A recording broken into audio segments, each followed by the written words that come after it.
Halo semuanya, kali ini gue pengen bahas tentang Iron Man. Bukan Tony Stark yang Marvel ya, melainkan Tetsuo the Iron Man. Film sci-fi horror karya sutradara gila asal Jepang bernama Shinya Tsukamoto. Kenapa gue bilang beliau adalah sutradara gila? Karena film-filmnya tuh biasanya cenderung bersifat ekstrim, baik dari sisi konsep maupun teknis. Karya-karyanya tuh identik dengan menunjukkan banyak kekerasan yang grafik, berisi gore dan darah yang berlebihan, dan juga penggunaan practical effects untuk menampilkan efek body horror yang menjijikan dan juga realistis. Biasanya dia tuh menggabungkan hal-hal itu dengan elemen seksual dan erotis yang kuat ya. Absurd deh pokoknya.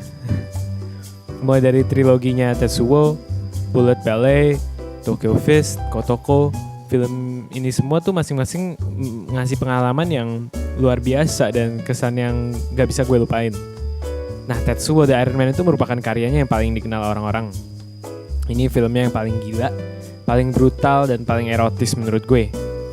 Film ini tuh cuma berlangsung selama 1 jam lebih dikit ya, atau 67 menit. Tapi selama 67 menit itu lo bakal dihajar habis-habisan dengan suara besi bergesekan dan pergerakan kamera yang chaotic. Oh ya, sebelum gue lanjut, gue harus ingetin dulu bahwa pembahasan ini akan penuh dengan spoilers. Jadi kalau kalian belum nonton filmnya, mending kalian tutup video ini dan nonton filmnya dulu. Nanti kalian bisa balik lagi ke sini.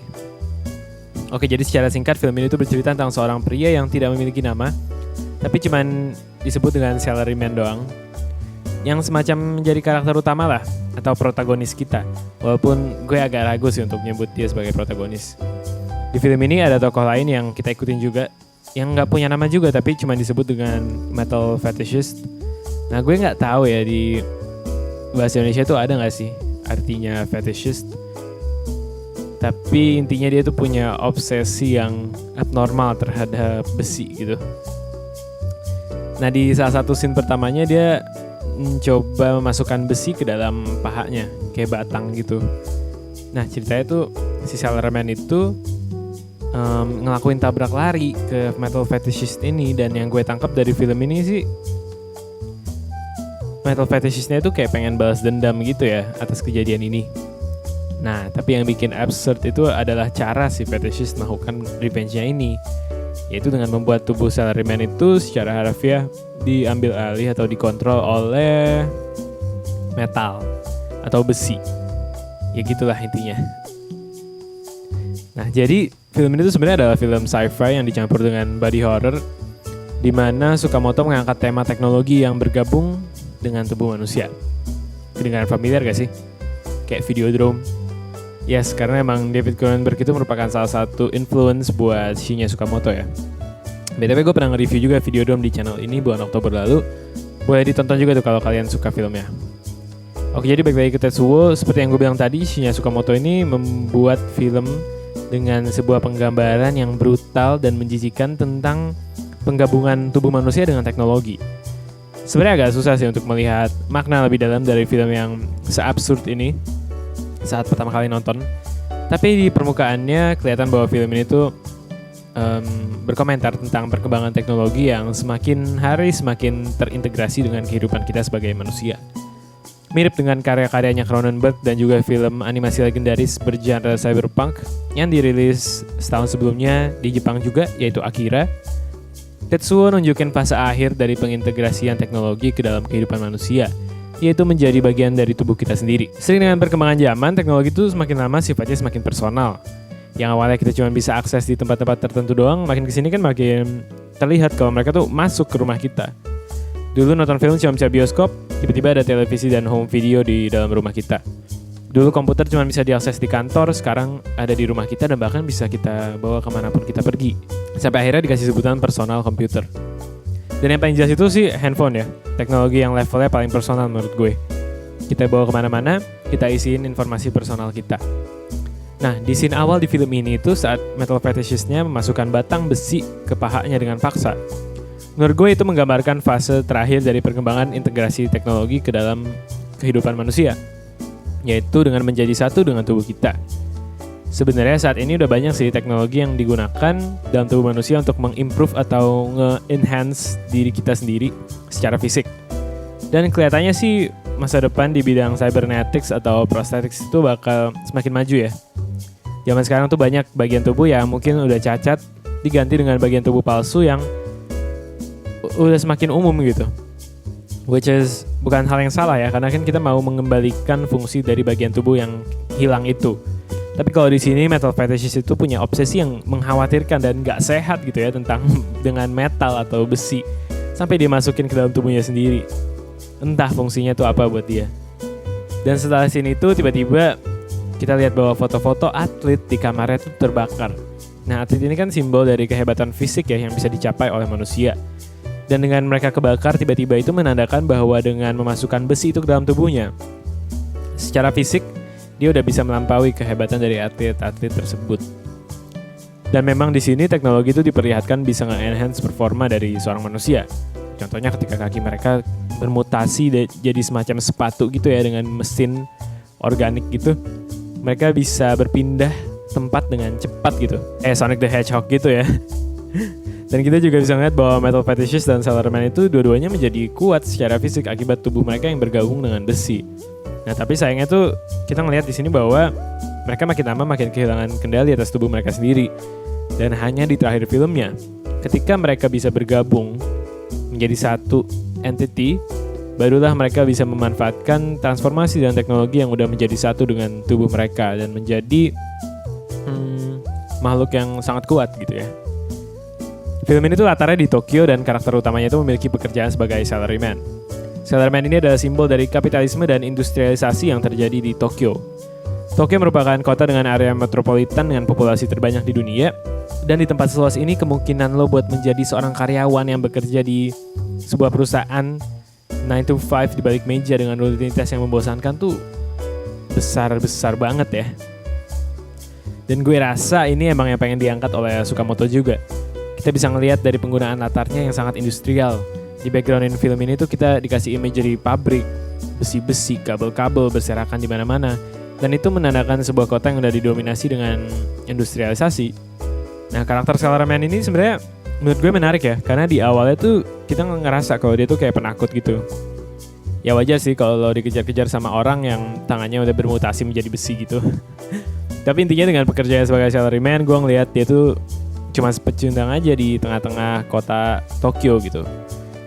Terus yang hal lain yang gue notice tuh waktu mereka menabrak lari metal fetishist itu ya, terus mayatnya ditempatkan di tengah hutan, kita bisa lihat bahwa ceweknya dia yang mengajak untuk melakukan seks sambil diliatin oleh mayat itu.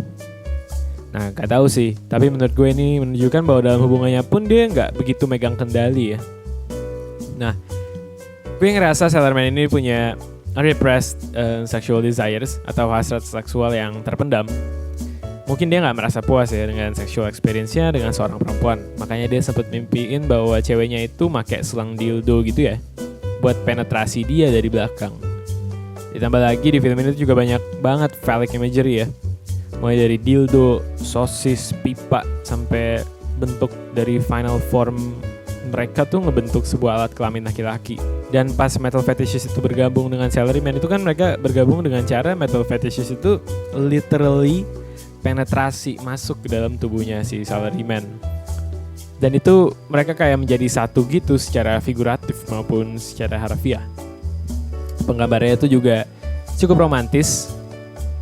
Kedua laki-laki itu tatapan gitu ya, dengan telanjang dan pegangan tangan gitu. Jadi gue rasa sih di satu sisi film ini juga merupakan cerita tentang sexual dan gay awakening gitu. Tapi yang ngebuat experience menonton Tetsuo itu jadi memorable, gila, dan pecah banget adalah penggunaan sound, kamera, dan editingnya. Dari sisi audio, skor dan sound design-nya tuh caur banget. Skornya itu seperti industrial gitu ya, terasa mechanical, layaknya sebuah pabrik yang sedang beroperasi. Ada suara ngehantam gitu yang repetitif dan terasa dalam dan menggebu. Menambah kesan dingin dan gelap gitu ya di filmnya. Gue sambil nulis review ini tuh sambil dengerin hostnya itu di YouTube biar makin dapat vibes industrialnya. Terus apalagi pas ada scene montage di awal filmnya tuh ya, yang salaryman tuh semacam joget-joget gitu. Terus intercutting sama visual pabrik dan besi. itu tuh berasa intens banget. Nah tapi bukan cuman musik industrial, di sini juga ada musik jazz juga ya yang dipakai sama Shinya Tsukamoto, bahkan juga musik-musik kayak tradisional Jepang juga. Nah sound design-nya tuh juga pecah banget. Suara-suara kayak besi beradu dengan besi, terus mesin beroperasi di pabrik, terus besi bergesekan dengan gigi, pisau membelek kulit, wajan yang masih panas baru diangkat dari kompor menyentuh kulit, television static, masih banyak lagi deh. Yang paling gue suka tuh hampir dari setiap adegan dan aksi yang dilakukan oleh karakter-karakter di sini tuh ada audio cue-nya. Walaupun ini kelihatannya kecil ya, tapi ini bener-bener nambah immersion dari penonton ke dalam sebuah film. Dan di film ini tuh atmosfer dan suasana tuh sangat penting. Dan penggunaan gambar ditambah dengan suara yang melengkapi satu sama lain di sini tuh menurut gue keren banget. Nah, kedua hal itu makin dilengkapi lagi dengan editing yang sangat cepat dan kayak disorienting gitu ya. Yang bikin suasana itu makin chaotic dan adrenalin lu jadi terpacu. Nah terus Tsukamoto tuh juga nggunain teknik animasi stop motion terutama untuk memperlihatkan adegan-adegan kayak besi meleleh atau melebur dengan tubuh dan benda lain ya. Karena ya dulu belum ada CGI. Nah stop motion ini tuh menunjukkan kreativitas Tsukamoto dan membuat filmnya tuh makin terasa lebih nyata gitu. Oh ya speaking of which, gue belum ngomongin tentang special effects serta makeup dan costume design dari film ini ya.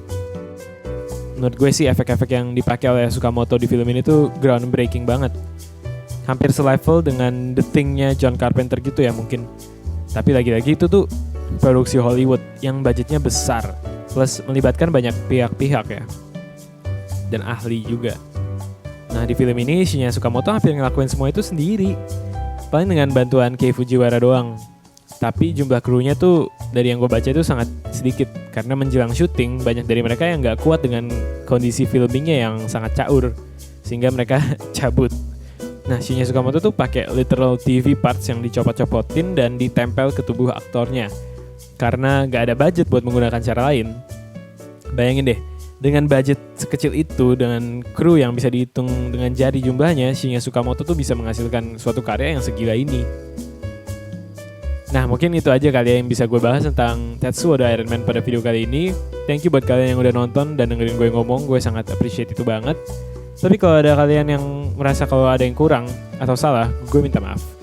Jangan lupa like video ini dan subscribe ke channel kita. Komen juga di bawah film apa yang kalian mau gue review berikutnya. Thank you guys.